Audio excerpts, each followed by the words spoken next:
வணக்கம் வணக்கம். இது நம்ம கிச்சனில் நம்ம இன்றைக்கி என்ன பண்ண போகிறோம்னா பரங்கிக்காய் மஞ்சள் பரங்கிக்காய். அது இந்த பரங்கிக்காயில் ஒரு தயிர் பச்சடி பண்ண போகிறோம். வாங்க எப்படி பண்ணுறதுன்னு பார்க்கலாம்.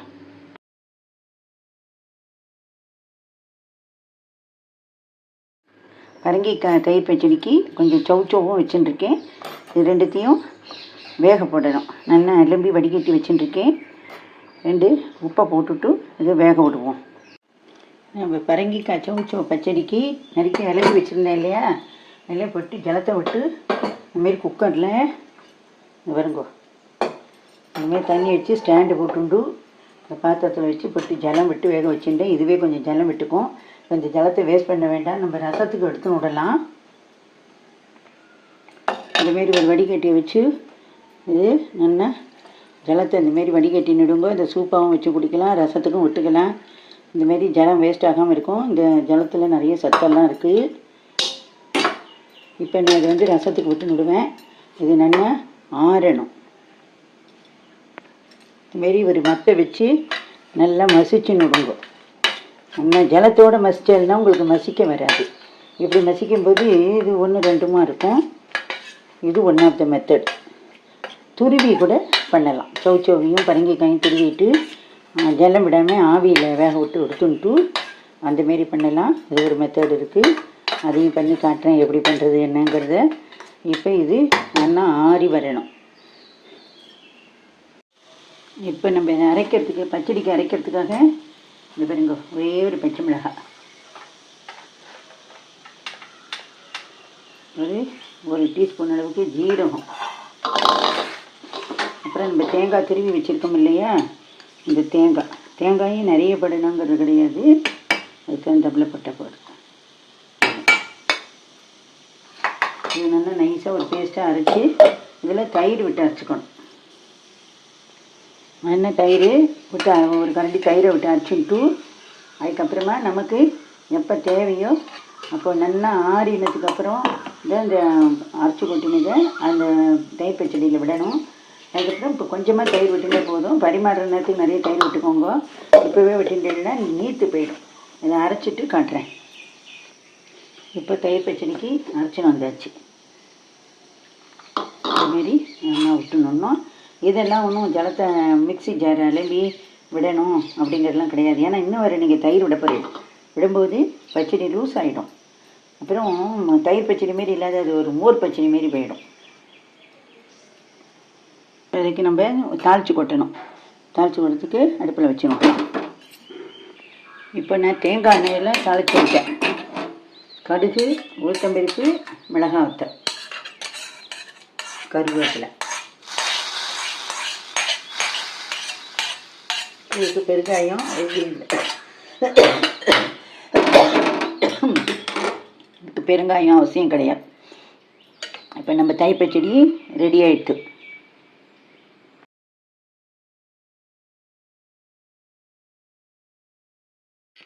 இப்போ இது என்னென்னா நம்ம கிளறி விட்டுன்ட்டு ஒன்றும் கிடையாது, ஒன்றும் இது இல்லை. நம்ம சாப்பிட்ற நேரத்துக்கு இன்னும் கொஞ்சம் தயிரையும் விட்டுன்ட்டு சாப்பிட வேண்டியதான்.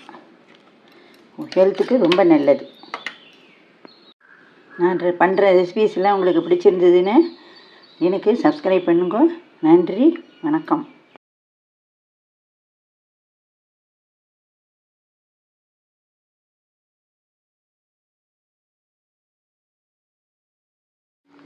வணக்கம். இது நம்ம கிச்சனில் நம்மளுக்கு என்ன பண்ண போகிறோம்னா குதிரைவாலியை சாம்பார் சாதம் பண்ண போகிறோம். குதிரைவாலியை நைட்டை நல்லா களைஞ்சிட்டு இன்னும் 2 3 வாட்டிக்கு மண்ணு போக நல்லா களைஞ்சிட்டு நல்லா ஊற வச்சிடணும். நைட்டு ஃபுல்லாக அது ஊறின்ட்டுருக்கு. தேவைப்பட்டவன் இந்த தண்ணி கூட இதுவாக தான் இருக்குது. இதை கூட நல்லா கழுவி விட்டுட்டு புது தண்ணி விட்டுண்டு வேறு ஜலம் விட்டுண்டு சமையல் பண்ணலாம். துவரம்பருப்பு மெஷர்மெண்ட் என்ன அப்படின்னு கேட்டீங்கன்னா, இதில் ஒரு டம்ளரோ கப்போ ஏதோ ஒன்று எதில் எடுத்துட்டாலும் சரி. நான் இந்த டம்ளரில் எடுத்துட்டுருக்கேன். குட்டி டம்ளரில் தான் எடுத்துட்டுருக்கேன். சாம்பார் சாதத்துக்கு 1 டம்ளர் தலை தட்டி, 1 டம்ளர் குதிரைவாலியும் 1/2 டம்ளர் துவரம்பருப்பும் எடுத்து இதில் துவரம்பருப்பை இப்போ காத்தால ஊற வச்சுருக்கேன். இது நைட்டே ஊற வச்சுட்டேன். எப்படி பண்ணுறதுன்னு பார்க்கலாம் வாங்கும். இந்த குதிரைவாலி சாம்பார் சாதத்துக்கு தேவையான சாம்பார் வெங்காயம், ஒரே ஒரு பச்சை மிளகாய், ஒரு பெரிய வெங்காயம், 2 தக்காளி நம்ம எடுத்துட்ட அளவுக்கு அரிசிக்கு இந்த அளவு போதும். இப்போ இதில் எல்லாம் கதம்ப காய்கறி, உருளைக்கிழங்கு தோலி சீவி போட்டுருக்கேன். அப்புறம் வெண்டைக்காய் இருக்குது, கத்திரிக்காய் இருக்குது, முருங்கைக்காய் இருக்குது, அதுக்கப்புறம் வந்து பரங்கிக்காய், அதுக்கப்புறம் நூல்கோல், சௌச்சௌ, புடலங்காய், இந்தமாரி அவரைக்காய். நம்மக்கிட்ட என்னென்ன காய் இருக்கோ எல்லாத்துலேயும் 2 எடுத்து அதுமாரி கதம்ப காய்கறியாக எல்லாத்தையும் போட்டு நல்லா ஜலத்தில் ஊற வச்சு நல்லா வடிகட்டி எடுத்து வச்சுட்டுருக்கேன். இப்போ இது வந்து எப்படி பண்ணுறதுங்கிறத பார்க்கலாம். நம்ம இப்போ குதிரைவாலி சாம்பார் சாதத்துக்காக குக்கரை அடுப்பில் வச்சுட்டுருக்கேன். குக்கிங் ஆயில், இந்த காய் வதங்க, பொடி வதங்க, அதுக்கெல்லாம் தேவையான வெங்காயம், இந்த களி இதெல்லாம் வதங்கிறதுக்கான எண்ணெயை விட்டுருக்கேன். தேவையான அளவுக்கு எண்ணெயை விட்டுருங்க. கடுகு போடுங்க. கடுகு வெடிக்கட்டும். நமக்கு கடுகு வெடிக்கிறது 1/4 டீஸ்பூன் அளவுக்கு வெந்தயம், ஜீரகம் 1/2 டீஸ்பூன், அப்புறம் கருவேப்பிலை, நம்ம வச்சுருக்கிற பெரிய வெங்காயம், சின்ன வெங்காயம், தக்காளி, பச்சை மிளகாய்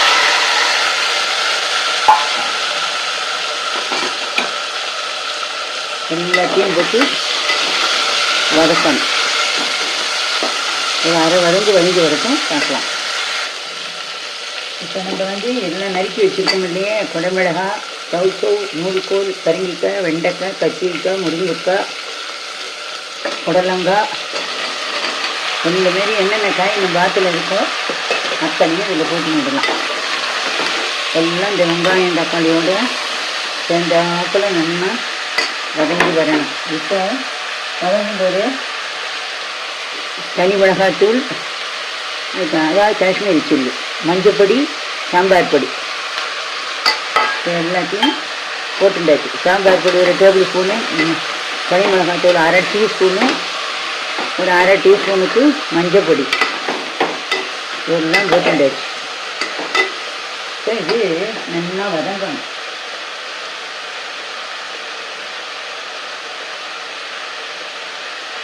இது வதங்கும் போதே நம்ம உப்பு போட்டு விடலாம். இந்த காயில் உப்பு பிடிக்கும்.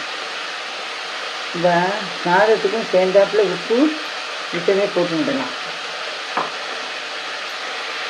இப்போ நான் வந்து 1 டேபிள் ஸ்பூன் அளவுக்கு நெய் விட்டுக்கிறேன். நெய் விடணும் அப்படிங்கிறது கிடையாது, நல்லெண்ணெய் தான் பெஸ்ட்டு சாம்பார் சாதத்துக்கு.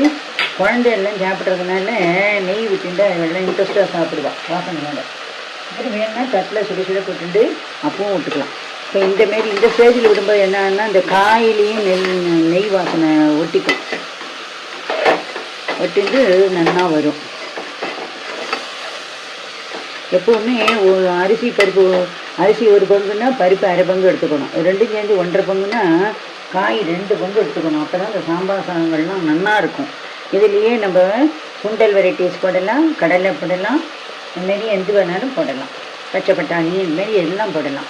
சுண்டல் வெரைட்டிஸ் போடுறதா நைட்டே ஊற வச்சுட்டு என்ன காலம்பரியான்னு சொன்னேன், நல்லா அலம்பி வடிகட்டிட்டு தனியாக உப்பை போட்டு நல்லா 2-3 விசில் விட்டு வேக வச்சு எடுத்துக்கணும். இந்த ஜலத்தை வேஸ்ட் பண்ண வேண்டாம், இதோடையே விட்டு விடலாம், இல்லை ரசத்துக்கு வச்சு விடலாம். நான் இப்போவே கொத்தமல்லியை போடுறேன். கொத்தமல்லி இப்போவே போடுறதுனால என்ன ஆகும்னா, அது வந்து இதோட வாசனை நல்லா தூக்கி கொடுக்கும். இறக்கி வச்சும் போடலாம், இப்பவும் போடலாம். இப்போ கொஞ்சம் போட்டுட்டு இறக்கி வச்சதுக்கப்புறமும் போடலாம். இப்போ நான் என்ன பண்ணுறேன், பெருங்காய கட்டி இப்போதைக்கு இல்லாததுனால நான் பெருங்காய பவுடர் போட போகிறேன்.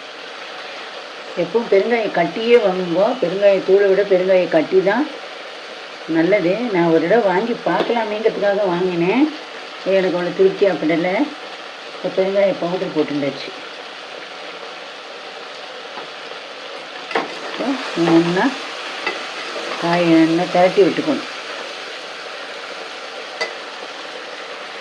இப்போ நம்ம எடுத்து ஊற வச்சுருக்கோம் இல்லையா, நைட்டு ஃபுல்லாக ஊறின்னு இருக்குது. குதிரைவாலி அரிசி காலம்பரை ஏஞ்சி துவரம்பருக்கு ஊற வச்சுருக்கேன் இல்லையா, அதை இதில் போடுறேன்.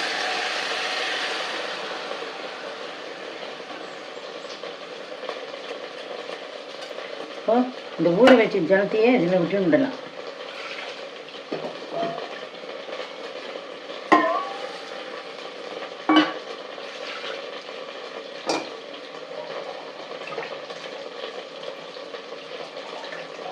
சிறுதானியங்கள்லாம் கொஞ்சமாக சாப்பிட்டாலும் வயிறு ரொம்பிடும். விலை ஜாஸ்தியாக இருக்கேன்னு கவலைப்படாதீங்க. ஒரு தடவை இந்தமாரி வாங்கி செஞ்சு பாருங்க. பகலில் சாப்பிடுங்கோ. வந்து அப்போ தான் நமக்கு ஒத்துக்கலைன்னு தெரியும். சில பேருக்கு ஃப்ளோட்டிங், வயிறு ஃப்ளோட்டிங் ஆகும். சில பேருக்கு லூஸ் மோஷன் கூட ஆகும். ஏன்னா பழக்கம் இல்லாதனால நமக்கு வாரத்தில் ஒரு நாள் செய்யுங்கோ. மத்தியானத்தில் சாதமாக இது பண்ணி சாப்பிடுங்கோ. டிஃபனாக சாப்பிட்றத விட சாதம் வடித்து சாப்பிட்டா தான் சத்துன்னு சொல்கிற டாக்டர்ஸ்லாம். இப்போ வந்து ஒரு பங்கு சிறுதானியம்னா 4 பங்கு வரைக்கும் ஜலம் விடலாம். நான் இதுக்கு 2 பங்கு தான் ஜலம் விட்டுருக்கேன். இன்னும் 2 பங்கு ஜலம் நான் விட போகிறேன்.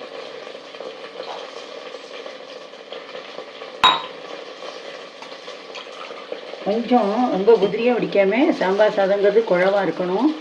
அதனால் குழவாகவே வைங்க. நான் இப்போ வந்து சிறுதானியம் ஒரு டம்ளர் சிறுதானியத்துக்கு 4 பங்கு ஜலம் விட்டுருக்கேன். பருப்புக்கு 1 பங்கு விட்டுருக்கேன். அரை கப்பு பருப்புக்கு 1 கப்பு ஜலம் விட்டுருக்கேன். அதுக்கப்புறம் கொஞ்சம் புளி ஜலம், ரொம்ப வேண்டாம்.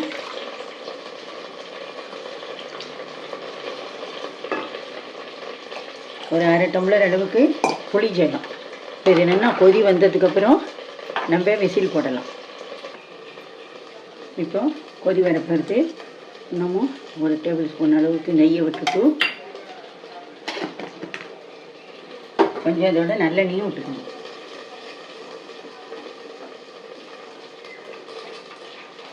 அப்போ தான் நெய் வாசனை, நல்லெண்ணெய் வாசனை எல்லாம் சேர்ந்து ஜம்முன்னு இருக்கும்.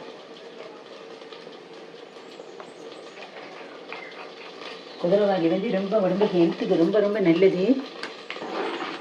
மில்லட்ஸ் எல்லாமே ரொம்ப நல்லது தான். நீங்கள் பெரிய வெங்காயம் எல்லாம் முழுக்க சாம்பார் வெங்காயத்தில் கூட பண்ணலாம்.